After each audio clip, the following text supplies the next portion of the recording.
Hola, yo soy Rubén y esto es El Parche de Odín, el podcast personal de un oftalmólogo en Suecia. Este es el 60º episodio y vamos a hablar de trabajo administrativo. Pero antes, un poco de puesta al día de mi rutina, de mi día a día. He estado estos días de baja por enfermedad, por la COVID.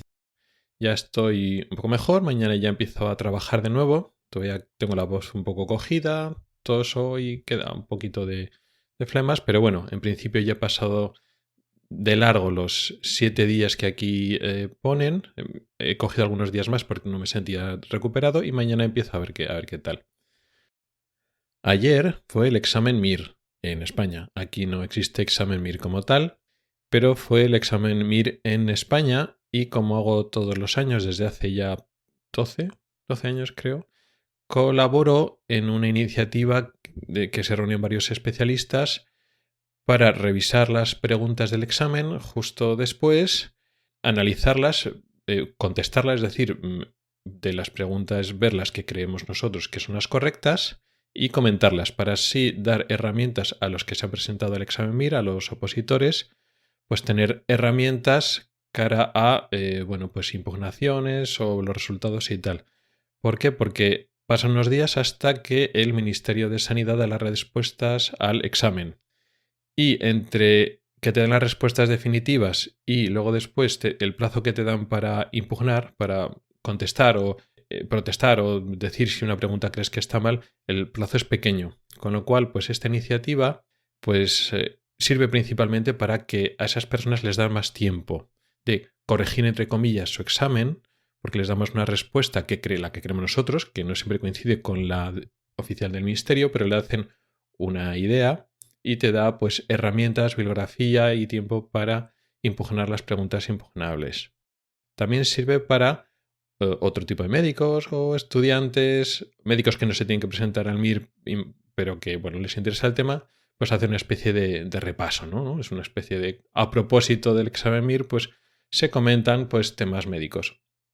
Pues yo me suelo, desde hace ya unos años, a veces solo, a veces con algún otro oftalmólogo que también se apunta a esta iniciativa, recoger las preguntas MIR del examen de acceso a las especialidades de las preguntas de oftalmología y las comentamos. Y este año ha habido más, normalmente pues hay 1, 2, a veces 3, hoy este año ha habido 4 preguntas para oftalmología, con lo cual ha sido bastante. Pero bueno, tampoco quiero hablar mucho del examen MIR, ni tampoco dedicar este episodio al tema, a explicar las diferencias del examen MIR, del acceso a la especialidad que hay en España en comparación con cómo se hace en Suecia, porque precisamente el año pasado, por estas fechas creo que fue en el episodio 27, hablé precisamente de esto, del examen MIR, entonces no me voy a repetir. Entonces, en las notas del programa tenéis un enlace para poder acceder directamente a los audios, a los archivos de los episodios antiguos. Entonces, el número 27 habla del examen MIR, aquí no voy a hablar más de ese tema. Simplemente comentarlo para el que tenga curiosidad, que en mi blog, en ocularis.es, tenéis el último artículo, son estas 4 preguntas del examen MIR de oftalmología que las he contestado y comentado. Hoy quiero hablar de otro tema totalmente diferente, que no tiene que ver con la formación y los exámenes, sino más con mi día a día, lo que es el trabajo de un médico especialista aquí en Suecia. Especialista me refiero a atención primaria, en ese hospital, o sea, lo que es un médico, lo que llamamos el médico normal, ¿no? En su actividad asistencia normal, lo que hace en relación al trabajo administrativo.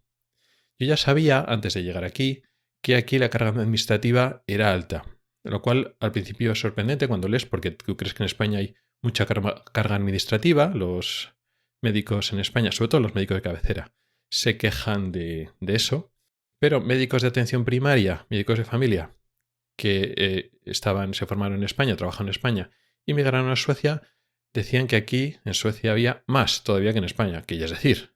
Pero nada, sí les compensaba pues porque les daban tiempo y todo eso. O sea, no es que les encante, pero bueno, que en global pues les merece la pena. Y sobre todo es trabajo administrativo que les da tiempo para ello. No es como en España, que el trabajo administrativo, pues rellenar pues un informe, algún certificado y tal, es de más. O sea, no está contemplado casi nunca, bueno, estoy generalizando, hay excepciones, pero no está muy contemplado en tu tiempo de trabajo. Si la carga asistencial no fuera muy alta, es decir, si no tuvieras que ver muchos pacientes, bueno, pues te haces hueco. Pero tampoco es eso. O sea, en España se combina que estamos, o están, y ahí ya no, pero los médicos en general, en el ámbito público y en el privado también, realmente, tienen mucha carga asistencial, tienen que ver muchos pacientes, tienen citados muchos pacientes con poco tiempo para ellos, y el trabajo administrativo normalmente no se contempla. Pues tienes que hacer un informe, pues lo haces como puedes o al final, pero no te dedican tiempo. Aquí funciona diferente. Aquí sí que es cierto, y no voy a hablar ya de médicos de familia, y solo puedo hablar de mi experiencia concreta en mi hospital, lo cual, pues como siempre, pues igual en otros sitios funciona diferente y por supuesto en otras especialidades pueden funcionar diferente. Pero supongo que tendrán muchas cosas parecidas, pues por lo que hablas con otros compañeros de otras especialidades, por otras experiencias de otros médicos de familia que trabajan en otros sitios, tampoco hay tanta, parece que no hay tanta diferencia. Y es que efectivamente lo que es el trabajo administrativo no solo es repasar pues interconsultas que te mandan tus compañeros, más o menos como en España y tal. No, hay otras cargas administrativas que yo desconocía hasta aquí, que consisten en una serie de valoraciones y un poco como para intentar sustituir la consulta presencial. O sea, no es telemedicina realmente, pero digamos que otras cosas que están en España de forma simple, bueno, pues hay una interconsulta, pues se manda una interconsulta o desde atención primaria o incluso desde una óptica o desde otras especialidades y simplemente se citan y ya está, y tú los ves presencialmente. Aquí no, aquí a veces se sustituye por una labor de valoración de esas interconsultas, de esos papeles que te remiten. A veces también te mandan resultados de pruebas y entonces tú lo que haces es valorarlos sin el paciente y entonces llamas al paciente por teléfono, algo que igual ya se hace en atención primaria en España, pero en las especialidades, por lo menos en oftalmología, no se hacía mucho.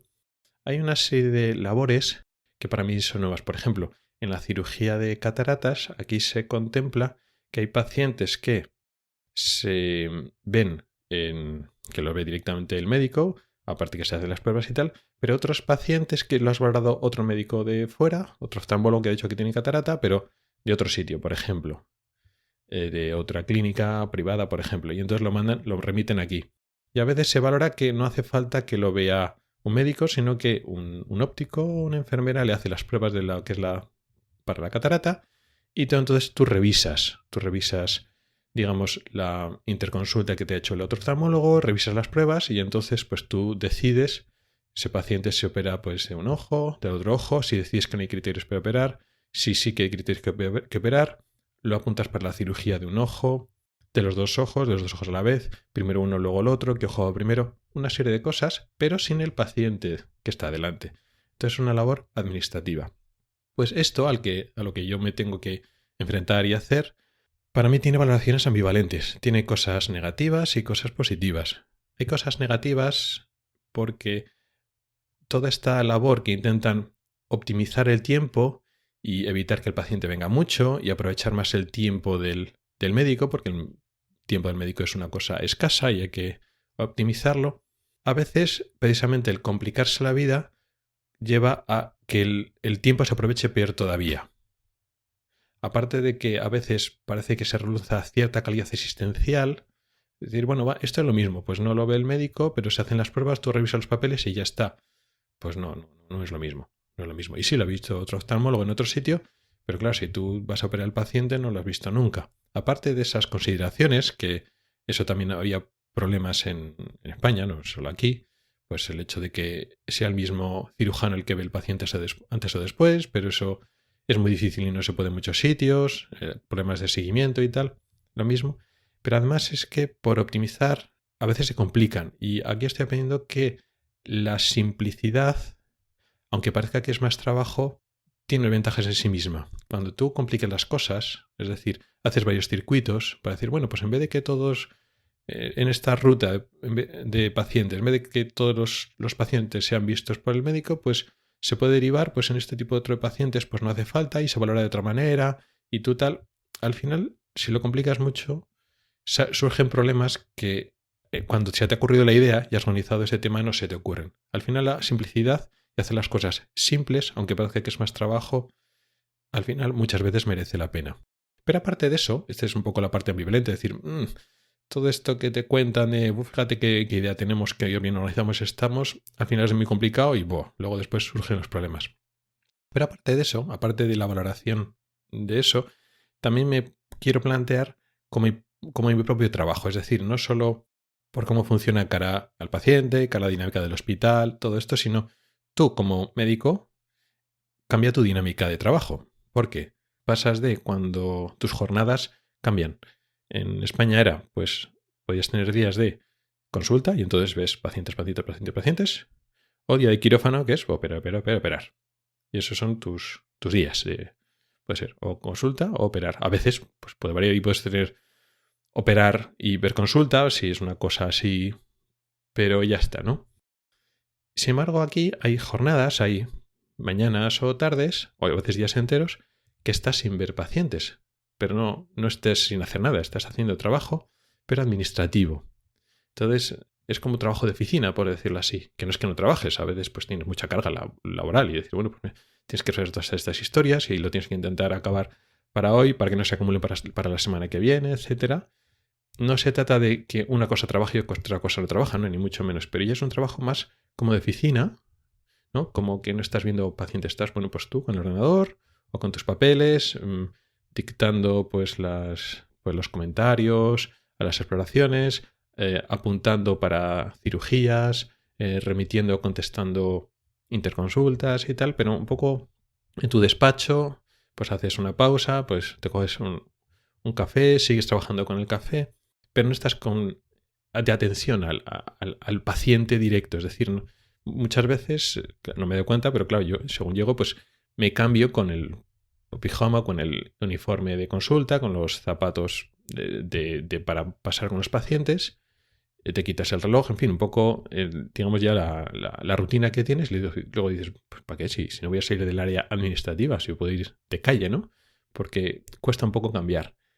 Y sí que es cierto que, consideraciones aparte de que hasta qué punto ese trabajo administrativo facilita, complica el asunto, para mí eso le da un poquito más de más variedad a tu día a día.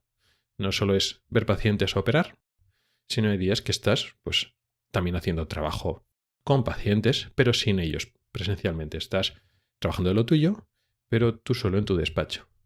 Y bueno, pues no está mal, no lo valoro negativamente, le da un poco más de variedad. No sé si parte de esta visión positiva que tengo de que algunas de mis jornadas o de mis pases sean así, porque me da un poco de paz, un poco de tranquilidad que estoy conmigo mismo, precisamente porque sigue siendo cansado cuando estoy mañana y tarde trabajando y hablando en sueco, al final llegas cansado. Sí que es cierto que, bueno, que cara afuera la gente lo piensa, pues si ya te defiendes, hablas ya a velocidad normal y pareces fluido y tal. Sí, pero sigue siendo bastante más cansado que trabajar en tu propio idioma. Y cuando estás a tu aire, sí, por supuesto que sigues leyendo y hablando en sueco, dictando en sueco, pero ya más a tu ritmo. Ya no tienes que adaptarte, digamos, a un lenguaje oral, a una conversación fluida. Entonces vas más un poco a tu ritmo. Igual dentro de 1 o 2 años, cuando ya esté más fluido en sueco y realmente esté mucho más cómodo pues hablando y con el día a día con el paciente, igual este tipo de actividades, digamos, administrativas, las vea peor de las que las veo ahora y decir, prefiero estar con pacientes y resolver las cosas y tal, porque aquí, como en principio no hay esta saturación como en España, igual no sientes necesidad de descansar, que estás agobiadísimo de pacientes. Y entonces cuando yo esté más cómodo con el idioma, igual la parte administrativa que me toca pues la vea peor y la vea como menos buena de lo que lo veo ahora. Es decir, bueno, pues prefiero estar con pacientes si tengo que estar un día pues con papeles y revisando interconsultas o registrando para operar y todo eso, pues lo hago, pero prefiero ver pacientes. Igual eso me pasa en el futuro. Ahora de momento, que de vez en cuando me toque pues un día o medio día de estos, pues casi que hasta que lo agradezco. Y poco más. Gracias por el tiempo que has dedicado a escucharme. Puedes contactar conmigo por correo electrónico en elparchedodin@gmail.com o por Twitter en @elparchedodin. Puedes preguntar dudas, proponer temas o hacer comentarios. También puedes entrar al grupo de Telegram que se llama igual, El Parche de Odín. En las notas del programa tienes un enlace para oír los episodios antiguos del podcast. Nos oímos la próxima semana. Hasta el próximo episodio.